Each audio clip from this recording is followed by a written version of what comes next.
அவருடைய புதிய அமைச்சரவை பட்டியலை வந்துட்டு அந்த இலாக்கா யார் யாருக்கு என்னென்ன இலாக்கா கொடுக்கலான்னு சொல்லிட்டு ஒரு விஷயத்தை வந்து இன்னைக்கு வெளியிட்டிருக்காரு. ரொம்ப ஆச்சரியமாக இருந்துச்சு. பல்வேறு துறைகள் இவங்கக்கிட்ட இந்த துறையா அப்படிங்கிற மாதிரி ஒரு ஆச்சரியத்தையும் ஏற்படுத்துச்சு. அதுக்கு பின்னாடி ஏதோ ஒரு விஷயம் இருக்குது அப்படிங்கிறதையும் ரொம்ப தெளிவாக யோசிச்சு தான் சிஎம் முதல்வர் அவர்கள் பண்ணியிருக்காரு அப்படிங்கிறதும் ரொம்ப தெளிவாக தெரிஞ்சது. ஃபஸ்ட்டு யார் யாருக்கு என்னென்ன துறைகள் கொடுத்துருக்காங்க அப்படிங்கிறத பார்த்துடலாம். ஆக்சுவலி முதலமைச்சர் விஜயோட அவரோட கட்டுப்பாட்டில் பார்த்தீங்கன்னா பொது நிர்வாகம், ஐஏஎஸ், ஐபிஎஸ், ஐஎஃப்எஸ், டிஆர்ஓ, காவல்துறை, உள்துறை, மகளிர் நலன், இளைஞர் நலன், குழந்தைகள் நலன், முதியவர் நலன், மாற்றுத்திறனாளிகள் நலன், சிறப்பு திட்ட அமலாக்கம், நகராட்சி நிர்வாகம், குடிநீர் விநியோகம்.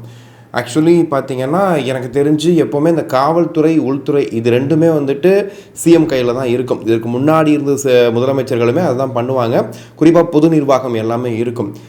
அதுலேயும் ஐஏஎஸ், ஐபிஎஸ், ஐஎஃப்எஸ், டிஆர்ஓ இவங்க எல்லாருமே வந்து அவருடைய கட்டுப்பாட்டில் தான் இருப்பாங்க அப்படிங்கிறது யதார்த்தமாக எடுக்கக்கூடிய துறைகள்.